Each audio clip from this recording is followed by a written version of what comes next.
बिस्मिल्लाहिर्रहमानिर्रहीम। Welcome to physics with कमाल Khan. Students, इमडीकेट classes में आज हम डिस्कस करेंगे law of conservation of linear momentum. इसके ऊपर जितने पॉसिबल एमसीक्यूज़ है वो मैंने यहाँ पर चंद एक उनमें से लिखे हुए हैं। आज के एमसीक्यूज़ थोड़े से मेरे ख्याल में ट्रिकी होने जा रहे हैं आप लोगों के लिए। तो आप लोगों को मेरा सजेशन ये है कि जब मैं एमसीक्यू को रीड करूँ तो पहले आप लोग आंसर को गेस करें, फिर जब मैं इसका आंसर बता दूं, सोल्यूशन आपको बता दूं, तो फिर आप इसको चेक करें कि क्या आपका आंसर या आपका गेस सही आ रहा था या फिर गलत आ रहा था। चलिए स्टार्ट करते हैं आज के लेक्चर को एमसीक्यू नंबर 1 से। विच of the following represent law of conservation of linear momentum. इनमें से कौन सा जो है वो law of conservation of linear momentum को रिप्रेजेंट कर रहे हैं। और इसी तरह का स्टेटमेंट मैंने नीचे लिखा हुआ है, लेकिन उसकी ऑप्शन जो है वो उससे डिफरेंट है। तो शायद ये थोड़ा सा इजी होगा आप लोगों के लिए और ये उससे थोड़ा सा ज़्यादा ट्रिकी होगा। खैर देखते हैं। अच्छा, आपके ऑप्शन जो है delta P is equal to 0, option B जो है P is equal to constant, option C जो है बोथ ए एंड बी, और ऑप्शन डी जो है नन ऑफ देम।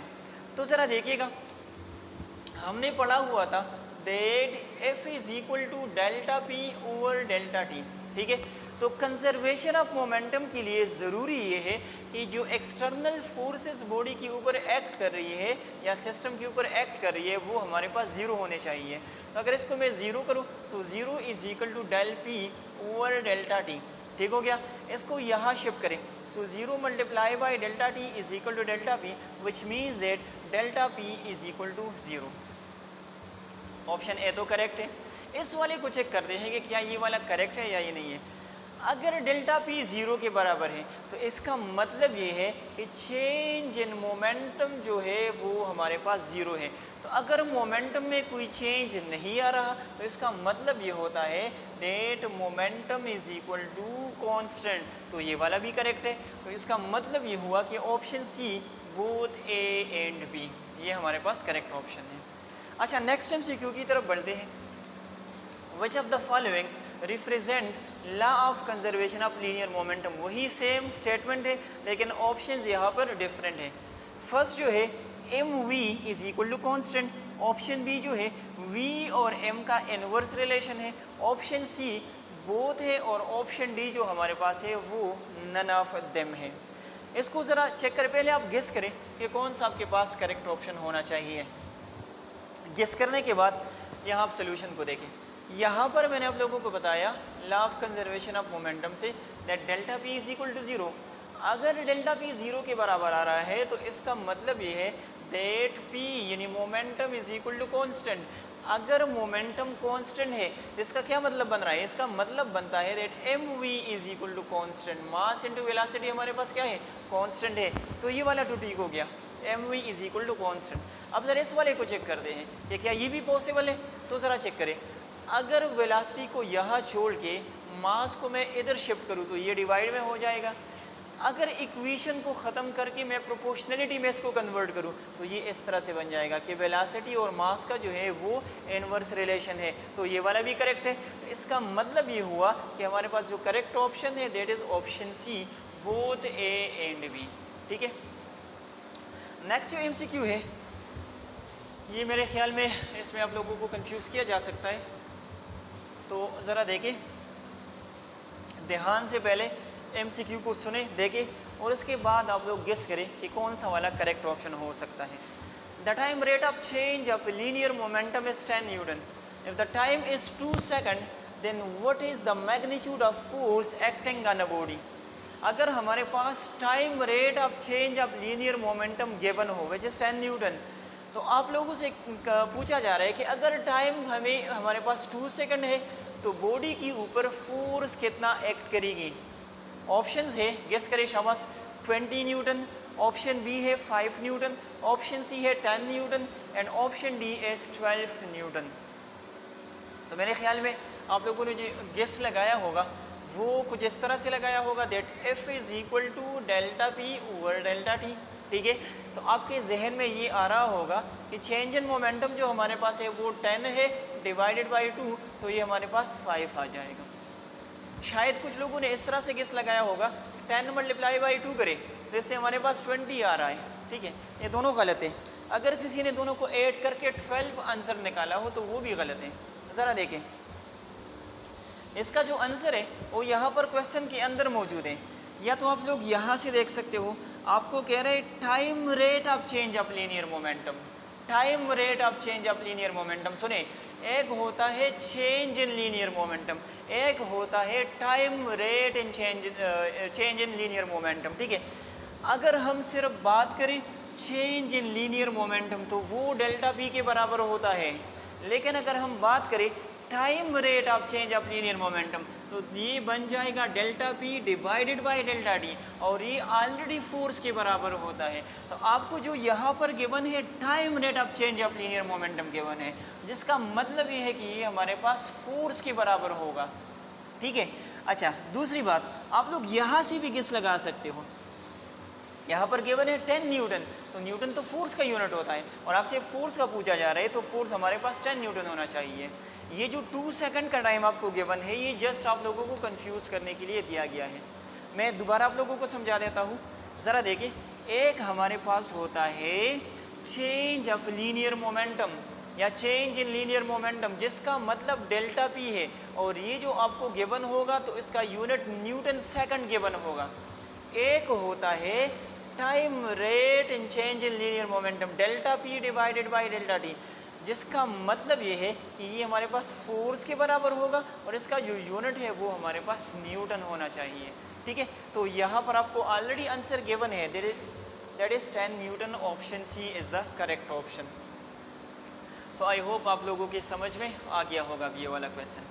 अच्छा, नेक्स्ट को देखिए, a body is freely falling, एक बॉडी है जो कि फ्रीली फॉलिंग हो रही है, the time rate of change of linear momentum will be equal to, इसका जो time rate of change of linear momentum है वो किस चीज़ के बराबर होगा?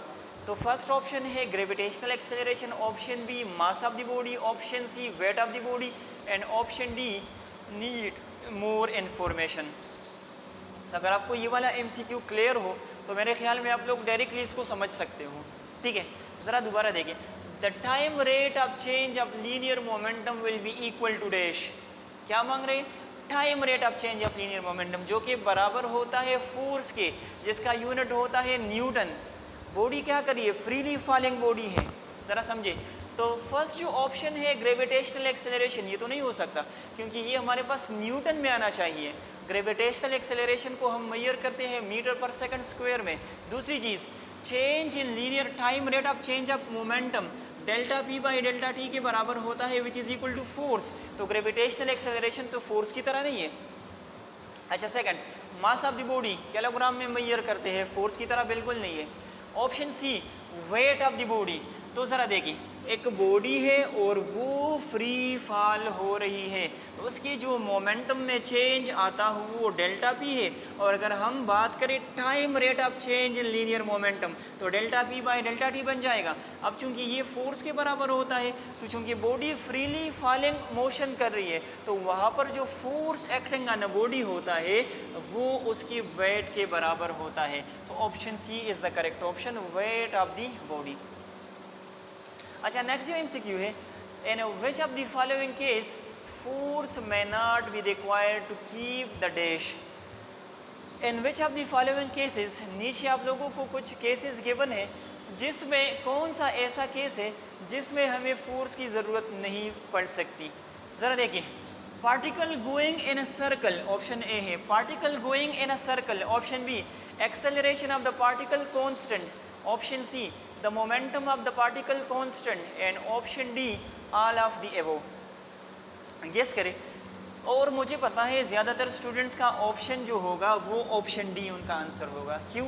उसकी एक बेसिक रीज़न ये हो सकती है कि ज़्यादातर स्टूडेंट्स के माइंड में ये बात होती है कि जब आपको गिवन हो ऑल ऑफ देम तो हो सकता है ये वाला करेक्ट हो, लेकिन ऐसा नहीं है, ज़रूरी नहीं है कि ये वाला हमारे पास करेक्ट हो। ज़रा देखिए, particle going in a circle, अगर एक पार्टिकल हमारे पास है, सर्कुलर पाथ पर वो क्या कर रहे हैं, मोशन कर रहे हैं, ठीक है। तो सर्कुलर पाथ पर मोशन करने के लिए हमें एक फोर्स की ज़रूरत पड़ती है, जिस फोर्स को हम क्या कहते हैं, सेंट्रीपिटल फोर्स कहते हैं। अगर सेंट्रीपिटल फोर्स ना हो तो क्या बॉडी सर्कुलर पाथ पर मोशन कर सकती है? बिल्कुल नहीं कर सकती। तो इस केस में हमें लाजमी तौर पर जो है वो फोर्स रिक्वायर्ड होगी। तो अगर ये गलत है तो ये वाला तो डेफिनेटली गलत है। अच्छा, सेकंड को देखें, acceleration of the particle constant. ज़रा देखिए, न्यूटन ने हमें बताया था कि एक्सेलरेशन और फोर्स का हमारे पास क्या है, डायरेक्ट रिलेशन है। तो अगर एक्सेलरेशन है तो इसका मतलब ये है कि हमारे पास फोर्स भी लाजमी तौर पर होना चाहिए। अब क्या कह रहे हैं, acceleration of the particle constant. तो स्टूडेंट्स कंफ्यूज हो जाते हैं, यहाँ पर तो कांस्टेंट का टर्म आया है। तो अगर कांस्टेंट का टर्म आया है तो उससे आगे देखिए कांस्टेंट एक्सेलरेशन है। तो बॉडी में कांस्टेंट एक्सेलरेशन प्रोड्यूस करने के लिए हमें कांस्टेंट फोर्स की ज़रूरत तो होगी ना। तो अगर एक्सेलरेशन कांस्टेंट है तो मतलब ये है पार्टिकल के ऊपर एक कांस्टेंट फोर्स एक्ट कर रहा है। तो ये वाला भी करेक्ट नहीं है, ये वाला भी नहीं है, ऑल ऑफ देम तो हो नहीं सकता। तो ये वाला हमारे पास करेक्ट ऑप्शन है, the momentum of the particle constant. और स्टार्ट में मैंने आप लोगों को बताया कि F is equal to delta P by delta T. तो अगर मोमेंटम कांस्टेंट है तो इसके लिए कंडीशन ये है कि फोर्स को ज़ीरो होना चाहिए। So force is equal to zero. अच्छा, नेक्स्ट MCQ लास्ट जो है आज के लेक्चर का, a gun after the fire requires due to, मेरे ख्याल में ये बड़ा ही आसान है, conservation of energy, Newton's first law, conservation of mass and conservation of momentum. तो आप लोग बुक में पढ़ चुके हो, this is due to conservation of momentum, ठीक है। तो स्टूडेंट्स, आज के लेक्चर में हमने MCQs डिस्कस की related to conservation of momentum. इंशाल्लाह नेक्स्ट लेक्चर में नेक्स्ट टॉपिक के ऊपर MCQs को डिस्कस करेंगे। तब तक के लिए अल्लाह हाफिज़।